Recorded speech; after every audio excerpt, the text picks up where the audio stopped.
Assalamualaikum warahmatullahi wabarakatuh.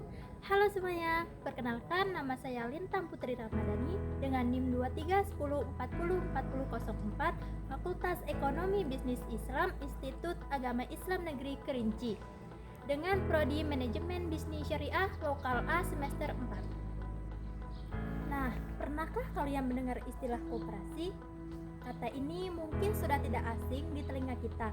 Tapi tahukah kalian bagaimana koperasi bisa tumbuh dan berkembang di Indonesia? Ayo kita bahas sejarah dan perkembangan koperasi di Indonesia dengan cara yang mudah dipahami. Koperasi pertama kali dikenal di Indonesia pada masa penjajahan Belanda tahun 1886 oleh Patih Purwokerto bernama Raden Aryawira Atmaja. Koperasi pertama yang didirikan merupakan koperasi simpan pinjam dengan tujuan untuk membantu masyarakat yang terjerat hutang rentenir di Purwokerto. Koperasi berkembang menjadi Help and Spar Bank yang sekarang kita kenal sebagai Bank Rakyat Indonesia atau BRI. Lalu berkembang lagi menjadi Hal Spar and Lombard Credit, bank yang berfokus pada sektor pertanian.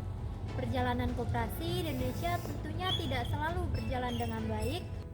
Pada tanggal 7 April 1919, pemerintah Belanda mengeluarkan koperasi Beswit nomor 431 yang menyebabkan rakyat tidak bisa mendirikan koperasi. Lalu, pada masa penjajahan Jepang, koperasi di Indonesia mengalami nasib yang lebih buruk di mana pada saat itu untuk mencari keuntungan.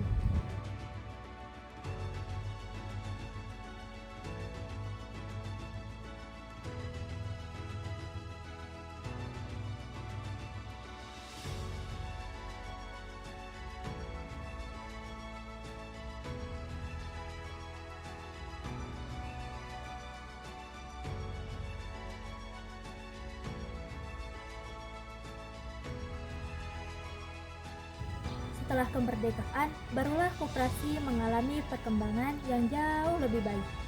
Pada tahun 1947, Kongres Koperasi yang pertama berhasil diadakan di Tasikmalaya, Jawa Barat. Kongres ini menjadi cikal bakal lahirnya Hari Koperasi yang jatuh setiap tanggal 12 Juli. Kemudian lahir juga Kongres Koperasi yang kedua pada tanggal 12 Juli 1953 yang mengangkat Muhammad Hatta sebagai Bapak Koperasi Indonesia. Muhammad Hatta percaya bahwa koperasi adalah sistem ekonomi yang paling sesuai dengan jiwa bangsa Indonesia karena mengedepankan nilai kekeluargaan, gotong royong, dan keadilan sosial.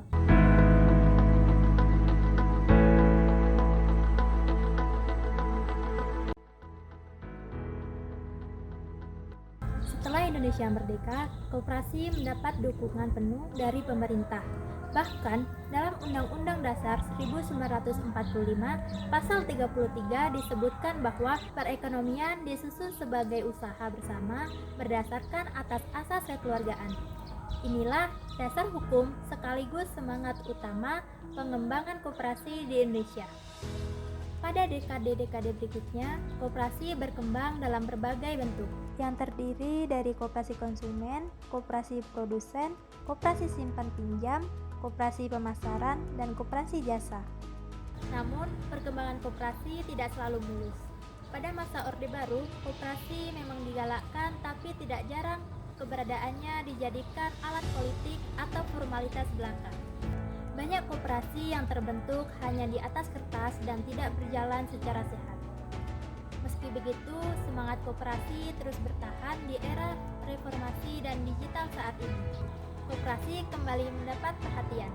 Kini, koperasi mulai melakukan transformasi digital, memanfaatkan teknologi untuk meningkatkan layanan mulai dari aplikasi simpan pinjam, toko daring koperasi, hingga manajemen keanggotaan berbasis data. Sekian penjelasan materi tentang sejarah dan perkembangan koperasi di Indonesia. Wassalamualaikum warahmatullahi wabarakatuh.